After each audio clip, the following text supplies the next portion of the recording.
Les gars, j'espère que vous allez tous bien. On se retrouve aujourd'hui avec une nouvelle vidéo d'actu. Donc, il y a une info qui est sortie qui m'a surpris et je pense qu'il y en a surpris beaucoup et qui risque potentiellement de vous surprendre. C'est Alex Pereira. Vous allez voir qu'il a call out Khamzat Chimaev. D'accord? Mais vous allez voir que c'est pas en MMA. Donc la situation, moi, ça me déplaît. Voilà, ça me déplaît parce que potentiellement, ça pourrait enterrer un combat de MMA entre les deux. D'accord? Donc, parce que là, Khamzat Chimaev était sur les côtes d'Alex Pereira, hein. Il voulait vraiment l'affronter. Est-ce que ce serait pas un échappatoire de la part d'Alex Pereira de proposer ce marché, on peut dire ça comme ça, à Khamzat Chimaev? Je vous en dis pas plus, on verra ça dans la vidéo, sinon on va parler un petit peu de boxe anglaise avec Jack Paul. Vous allez voir qu'il va affronter un très très gros boxeur, potentiellement. Ils sont en négociation et il semblerait que, voilà quoi, le combat se fasse. On va parler d'Islam Makhachev, de Khabib Nurmagomedov et de Baki, d'accord? Donc let's go les gars, on commence avec Baki. On a des nouvelles de lui. Attendez, je vous mets ça. Voilà. On a des nouvelles de Baki les gars. Donc jour 14, on remarche petit à petit. Donc on voit il marche... il boite quoi, mais il remarche. Sans béquille ou truc comme ça.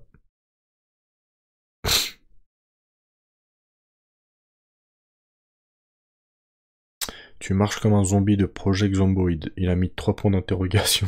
Project Zomboid, c'est un jeu de survie. Bref. On continue les gars. Attendez. Ouais. Avec cette info là. Donc on a l'habitude de critiquer Jack Paul. Mais voilà. Après Francis Ngannou, etc. Ah tiens là, ils se sont posé la question, est-ce que c'était pas fait contre Francis Ngannou? Bah, probablement pas les gars, parce qu'il va affronter Anthony Joshua. Et il serait en train de finaliser un contrat pour que le combat ait lieu en décembre à Miami. Et que ce fight là soit diffusé sur Netflix. Donc s'il est chaud et s'il est prêt à affronter Anthony Joshua, je pense qu'il est chaud à affronter Ngannou, mais c'est bizarre la situation. Donc on a Léon Edwards les gars. Il a dit quelque chose concernant ce fight-là, Joshua contre Jack Paul, et il réagit aux rumeurs d'un possible fight entre les deux.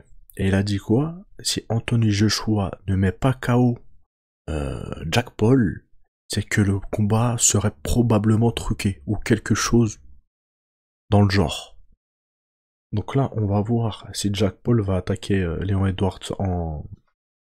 comment dire? En justice par rapport à ça. Parce que Jack Paul, il avait dit tous ceux qui vont parler de combat truqué, maintenant je les attaquerai en justice.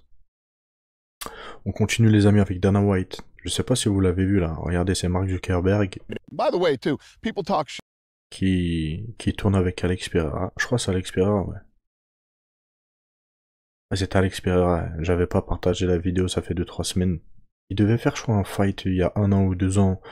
Mark Zuckerberg et Elon Musk. Ouais, c'était un truc comme ça. Pour ceux qu'on la rêve, les gars, on dirait pas Sardoche quand il boxe. Et donc, ouais, il a reçu des critiques, d'accord, sur internet en disant qu'il avait un niveau tout naze et tout, machin. Quelque chose comme ça, je suppose. Parce que Dana White est revenu sur ça.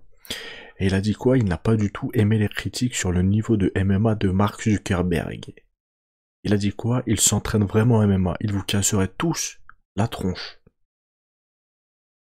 Il a craqué, lui. Il a craqué. C'est bizarre qu'il défende comme ça son pote Mark Zuckerberg, en fait. Tout le monde se fait critiquer sur internet. Pourquoi il sort les crocs d'un award que quand il s'agit de Mark Zuckerberg, en fait? C'est chelou, non? Et surtout, vas-y, il casse la tronche à qui? Franchement, les gars. Après Belek, hein. C'est comme Zebo. À l'entraînement, et voilà, pas terrible, mais en combat, c'est un crack. Peut-être, hein. Bref, on continue les amis avec Dana White qui a pris la parole et je suis absolument pas d'accord avec lui et je sais pas pourquoi il met Khabib et Conor McGregor dans le même sac. Donc Dana White prend Conor et Khabib en exemple et il explique que lorsqu'un combattant est très bien payé, il finit par prendre sa retraite. Donc il a dit quoi? Dès qu'il y a trop d'argent en jeu dans le monde du combat, c'est fini. Conor a gagné énormément d'argent et ça, c'est arrêté là. Puis Khabib a gagné 1 tonne d'argent et ça Et ça a été la même chose. Ça a absolument pas été la même chose. Absolument pas. Pour preuve, les gars, après Conor McGregor, il a affronté Dustin Poirier. Il a gagné le fight. Et par la suite, Justin Gage. Et il a gagné le fight. Et à la suite de Justin Gage, il a pris sa retraite. Mais c'était en 2020, pendant le Covid. Et son père, Allah yarhamou, est mort du Covid, justement. D'accord?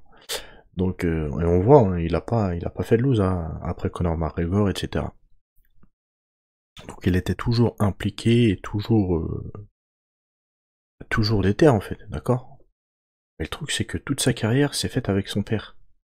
Il était revenu sur ça, chaque combat son père était là. D'accord, il était derrière lui. Et en fait, à la mort de son père, comme Islam Makhachev a dit là, voilà, regardez, il a tenu une interview où il défend Khabib en fait. Et Islam Makhachev affirme que Khabib a pris sa retraite à la demande de sa mère, c'est ce qu'il avait expliqué. Il a dit quoi? Quand Khabib a pris sa retraite, ce n'était pas une question d'âge, ou une question d'argent, ou je sais pas. C'était une question de famille, et de ce que sa mère lui avait demandé. En fait, à la mort de son père, sa mère a voulu que Khabib prenne sa retraite. Et il lui aurait dit, je fais un dernier fight contre Justin Gage, et à la suite de ça, il a pris sa retraite. On le voit, les gars. C'était la première fois qu'il combattait sans son père, contre Justin Gage, et quand il gagne contre lui, les gens ils sont contents, et rappelez-vous, il fait ça. Calmez-vous, calmez-vous. Et il se met à pleurer de ouf. Et Justin Gage, les gars, il est revenu en plus sur ça, il y a pas longtemps. Il s'est réveillé parce que Khabib l'a fait dormir, et dès qu'il a vu Khabib pleurer, il allait le réconforter comme un bonhomme. Parce que Justin Gage, il savait que Khabib, il était éprouvé par la perte de son père.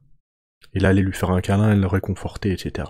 À la suite de ça, Khabib a dit à sa mère qu'il comprendrait plus, en fait. Et ça, on sait, l'histoire, on la connaît. Donc je comprends pas pourquoi Dana White, il compare Conor McGregor, qui va dans des soirées mondaines, on l'a vu partir totalement en cacahuète et tout, à Khabib, qui a eu un décès de son entraîneur qui était son père, et qui a décidé de prendre sa retraite à la suite de la conversation qu'il avait eue avec sa mère. Et ce que sa mère lui avait demandé. Après, vous en voulez peut-être à Khabib de tenir sa parole d'être un bonhomme. Parce qu'on lui a proposé des je sais pas combien de millions pour qu'il revienne et tout, il a refusé. Donc voilà, c'est très malhonnête de la part de Dana White de comparer Conor McGregor à Khabib. Et de dire en gros que c'est parce que les deux ont gagné beaucoup d'argent qu'ils ont pris leur retraite en fait. Voilà. Et officiellement, Conor McGregor n'a pas pris sa retraite les gars, non? Il devait combattre là ces derniers mois, ces dernières années Chandler. Là il reparle de refight à l'UFC, de la Maison Blanche, etc. Donc pourquoi il parle de Conor McGregor en retraite? Donc il est officieusement en retraite. Là il vient de lâcher le poisson en fait. Donc tout le cinéma qu'ils nous ont fait avec Chandler, là avec l'UFC de la Maison Blanche et tout, c'est du pipeau en fait. C'est pour vendre, c'est pour se servir du nom de Conor McGregor en fait. Vas-y. On continue les amis. Avec Jack Demaladhanena, bon je vais l'appeler JDM parce que des fois il est compliqué à dire son nom. Donc on a JDM qui affiche une série de 18 victoires consécutives, dont 8 à l'UFC, et vise à défendre sa ceinture, machin, pour la première fois contre Islam Makhachev. Et Islam Makhachev enchaîne 15 victoires consécutives, qui sont 15 victoires à l'UFC. Donc ça fait pendant 15 victoires dans Mabarek qu'il est invaincu à l'UFC. C'est quand même énorme. Hein. Et on continue les amis avec une vidéo où on voit Glover Teixeira, ancien champion de l'UFC pour ceux qui ne le connaissent pas, et entraîneur maintenant entraîneur à ami d'Alex Pereira. D'accord. Donc ils ont laissé un message à Khamzat Chimaev.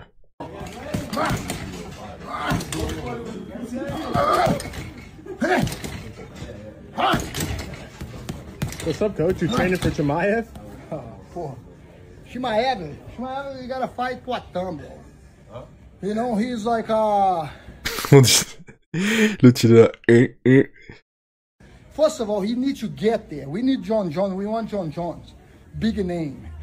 Donc là, il dit en gros, ils veulent John Jones, un gros nom du MMA. En gros, Khamzat Chimaev, il a pas un gros nom en fait. C'est personne. But I'm around.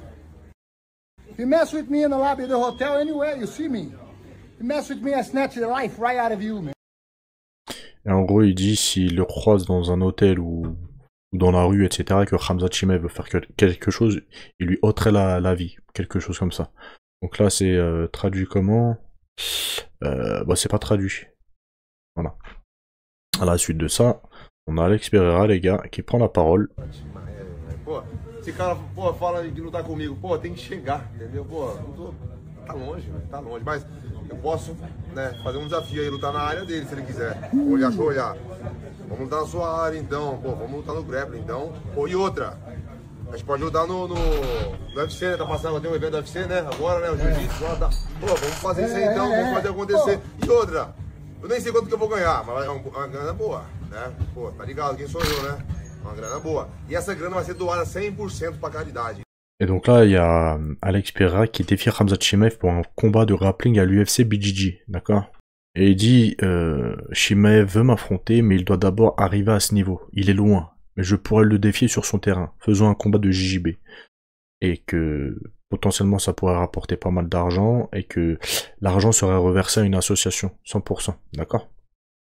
Donc à la suite de ça, Khamzat Chimaev a répondu, hein. Attendez, je vais vous mettre ça.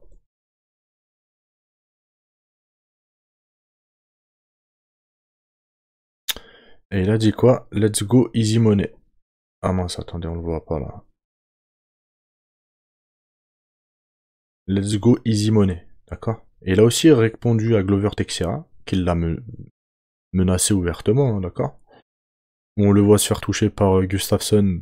Donc il a dit quoi? Mon oncle, tu as besoin de réadaptation. Donc quand il dit oncle, c'est une forme de respect, je suppose, d'accord? C'est un ancien, machin... Par contre les gars, pourquoi moi je suis pas trop hypé par cette fight là? Je vais vous expliquer pourquoi. J'ai l'impression qu'Alex Pereira il subit une certaine pression justement de Khamzat Chimaev et des gens, parce que c'est un combat que pas mal de gens veulent voir en fait, d'accord? Donc là peut-être qu'Alex Pereira est sous pression, et je pense qu'il a potentiellement chaud d'affronter Khamzat Chimaev, ok? Donc il a trouvé une alternative, c'est la fuite en avant. Il va pas accepter un combat de MMA, parce que en gros il se gonfle lui-même. Moi, je suis un trop gros nom pour toi. Toi, t'es personne. Je préfère affronter John Jones. Parce que toi, t'es personne. T'es un petit, quoi. T'es un petit pouilleux. Mais si tu veux, je t'affronte dans ton domaine en BJJ. D'accord? Donc, ça lui permet d'éviter un fight de MMA. Et de faire un fight de BJJ. S'il perd, voilà, il perd rien, quoi. Les gens, ils diront pas, il s'est fait rouler dessus, machin. C'est un combat de JJB, quoi. Vous voyez? Et ça permet de lui de pas se faire passer pour un lâche, vu que il va dans le domaine de Khamzat Chimaev. Je sais pas si vous allez comprendre, et si je vais réussir à me faire comprendre. Mais pour moi, je sais pas, la situation elle est bizarre, ça c'est du jamais vu, ça. On n'a jamais vu Alex Pereira faire un truc comme ça. Pourquoi tu lui réponds à Khamzat Chimaev dans ces cas-là? Il y en a déjà d'autres, si ton cas là où t'as jamais répondu. Là, il veut t'affronter en MMA, tu lui parles de JJB. Je viens dans ton domaine. En MMA, t'as pas le niveau, t'es personne. T'as pas mon niveau encore. C'est bizarre la situation là. Moi, je pense potentiellement ça pourrait être une fuite en avant. Voilà. Pour ce qui va un combat de MMA. Voilà. Parce que, de toute façon, dites-le en commentaire, les gars, vous préférez voir un John Jones Alex Pereira ou un Khamzat Chimaev Alex Pereira? Dites-le en commentaire. On va voir en fait, la majorité des gens, vous choisissez quoi? Moi, ce que j'ai vu, la majorité des gens, ils sont plus hypés par un Alex Pereira, Chimaev que John Jones. Il y a plus trop de personnes qui sont hypées de voir John Jones combattre, les gars. Donc là, voilà, je suis un petit peu déçu parce que potentiellement, si ce combat a lieu en JJB, potentiellement, ce sera histoire de calmer la soif et la faim des téléspectateurs de Khamzat Chimaev aussi, peut-être, et histoire de faire oublier le coup. Un fight de MMA, quoi. Voilà. Ils vont s'affronter en JJB, voilà, les gens, ils seront... Voilà. Donc, je suis un petit peu dégoûté, hein. Je sais pas ce que vous en pensez, si vous êtes hypé de les voir en JJB ensemble, ça n'a pas de sens, les gars. Donc, on va voir, de toute façon, dès que j'ai des news, je vous tiens au courant.